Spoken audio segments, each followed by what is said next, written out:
Assalamualaikum warahmatullahi wabarakatuh.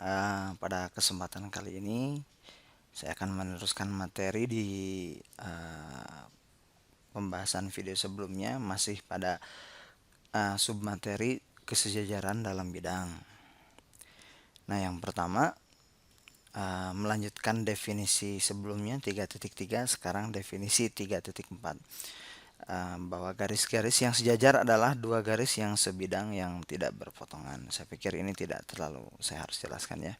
Tapi perlu kalian garis bawahi, kata sebidang itu penting ya. Karena kalau tidak sebidang itu ada lagi satu namanya garis yang tidak berpotongan, itu dia tidak berpotongan tapi tidak sejajar. Nah, namanya bersilangan. Bersilangan. Ini juga tidak berpotongan tetapi tidak sebidang seperti itu. Tapi kita tidak akan bahas materi ini karena ini sebetulnya bukan dalam bidang ya, tapi dalam ruang seperti itu. Kemudian selanjutnya ada namanya transversal. Transversal itu apa sih? Nah, transversal itu adalah sebuah garis yang memotong dua garis lain di dua titik. Memotong dua garis di dua titik. Nah, itu namanya transversal. Contoh, misalkan ya, misalkan ada sebuah garis berarti kan satu ya, garis. Nah, garis ini tuh katanya memotong memotong dua garis. Nah, memotong dua garis di dua titik. Nah, di dua titik. Bisa nggak memotong dua garis di ini penting ya, harus ada kata dua titik. Bisa nggak memotong dua garis di satu titik? Bisa. Ya, ini satu garis. Nah, ini satu garis.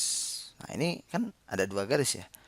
Posisinya berimpit. Nah, ini bukan transversal, tapi transversal tuh berarti garisnya tidak boleh berimpit. Intinya seperti itu. Apakah garis ini harus sejajar? Tidak. Boleh sejajar, boleh tidak. Itu tidak ada aturan. Yang penting memotong di dua garis di dua titik. Nah, di transversal ini ada beberapa hal yang perlu kalian ada beberapa hal yang perlu diketahui, bahwa di sini itu nanti akan ada dua daerah ya. Nah, yang di sini disebutnya daerah dalam. Nah, ini dalam. Nah, ini namanya daerah luar. Kenapa daerah dalam? Ya, karena ada di dalam itu ya, dalam garis gitu ya. Dan ini juga daerah luar seperti itu. Ya. Jadi intinya ketika ada garis transversal berarti membagi tiga apa ini ya? Tiga. Luar, ada daerah dalam dan ada daerah luar seperti itu. Itu tentang garis transversal. Oke, selanjutnya dari transversal ini, dari dua titik yang dihasilkan transversal ini akan menghasilkan sudut-sudut baru ya, yang harus kita ketahui. Yang pertama ada namanya sudut dalam berseberangan. Sudut-sudut. Ini sudut-sudut ya, karena tidak mungkin satu sudut. Dalam berseberangan adalah dua sudut yang dibentuk oleh perpotongan transversal dan dua garis. Kedua sudut itu berada daerah dalam. Nah, berarti ini kan transversal ya. Dia memotong dua titik. Ini titik sudut ya. Memotong. Nah, kedua titik ini berada pada daerah dalam. Nah, ini penting sekali ya, daerah dalam. Jadi sudut dalam berseberangan tuh berada daerah dalam. Kenapa? Eh, Bisa di daerah dalam karena judulnya juga dalam berseberangan. Berarti harus ada di dalam, berarti yang ini ya. Ini daerah dalam. Sini berarti 1 2 7 8. Pada sisi yang berlawanan, nah berarti kan sisi yang berlawanan tuh ya ini ya, 8 sama 7, 8 sama 2, 1 dengan 2, itu berlawanan gitu. Pada sisi berlawanan terhadap transversal ya, ini transversal ya, transversal. Dan titik sudut yang berbeda. Awas, ini titik sudutnya. Nah, 8 dengan 7 itu berlawanan. Namun 8 dengan 7 titik sudutnya sama. Berarti yang berbeda itu adalah 8 dengan 2. Nah, seperti itu ya, 8 dengan 2. Kebalik ya.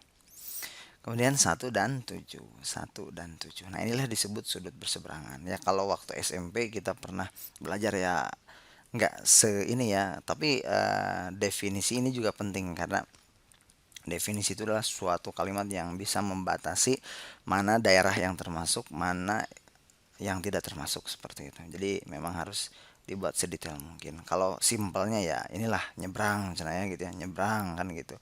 Kalau waktu SMP kan seperti itu ya. Nah, ini namanya sudut dalam berseberangan. Jadi posisinya tidak pada titik yang sama, berlawanan. Berarti 8 dengan 7 berlawanan, namun dia dalam satu titik yang sama. 8 2 1 7. Itu namanya sudut dalam berseberangan. Selanjutnya ada namanya sudut luar berseberangan. Nah, kalau sudut luar berseberangan, sebetulnya di buku juga kalian bisa lihat hampir sama kata-katanya. Karena ini luar berseberangan, otomatis berada di daerah bukan dalam, tapi di sini sama kata-katanya, hanya posisinya adalah di daerah luar seperti itu. Ya, luar berseberangan gitu ya. Berarti ya kalau dalam luar berarti ya kalau di luar berseberangan berarti 5 dengan 3 seperti itu ya. 5 dengan 3. Kemudian di sini 4 dengan 6. Nah, ini 4 dengan 6. Ya, persis-persis nyebrang lah ya. Nyebrang transversal seperti itu. 4 6 3 5. Jelas ya, saya pikir ini jelas. Selanjutnya definisi 3.8. Sudut-sudut sehadap adalah dua sudut. Nah, sekarang yang sehadap ya. Dua sudut yang dibentuk oleh perpotongan transversal dan dua garis hampir sama ya. Jadi masih dalam materi ini sudut-sudut itu berada pada titik yang berbeda. Nah, titiknya berbeda berarti ini ya, titik 1 dengan titik 2. Satu daerah dalam, yang satu daerah luar. Maksudnya gini.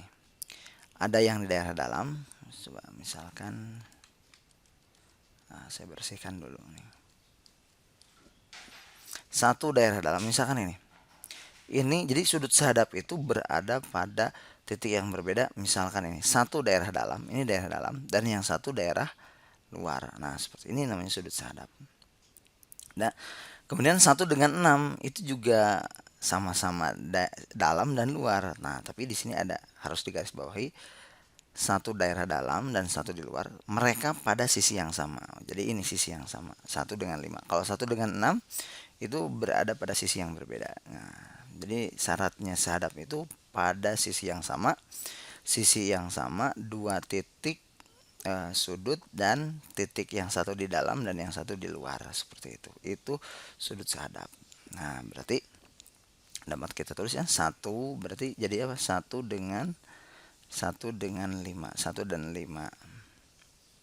Kemudian 2 dan sudut 2 sorry, dan sudut 6, dan selanjutnya bisa kebalik juga. Nah, daerah dalamnya yang 8, 8 dengan 4. Nah, sudut 8 dan sudut 4, dan yang terakhir adalah sudut 7 dan sudut 3.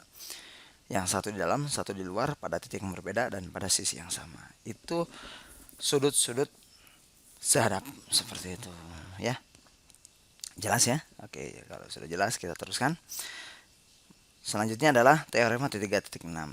Jika dua garis dipotong oleh transversal sehingga ada dua garis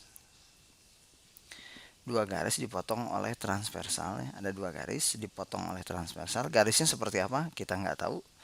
Pokoknya ada dua garis, ada transversal. Kemudian ada dua garis dipotong oleh transversal. Dua garisnya masih belum jelas. Kemudian sudut yang terbentuk kongruen. Jadi ini misalkan titik apa ya, titik perpotongannya. Kita nggak tahu kondisi garisnya seperti apa, sehingga sudut yang terbentuk adalah kongruen. Maka kedua garis itu hubungannya adalah sejajar ya. Nah, seperti apa pembuktian teorema 3.6? Baik, kita akan bahas di video selanjutnya pembuktian dari teorema 3.6. Sampai sini dulu. Semoga bermanfaat. Assalamualaikum warahmatullahi wabarakatuh.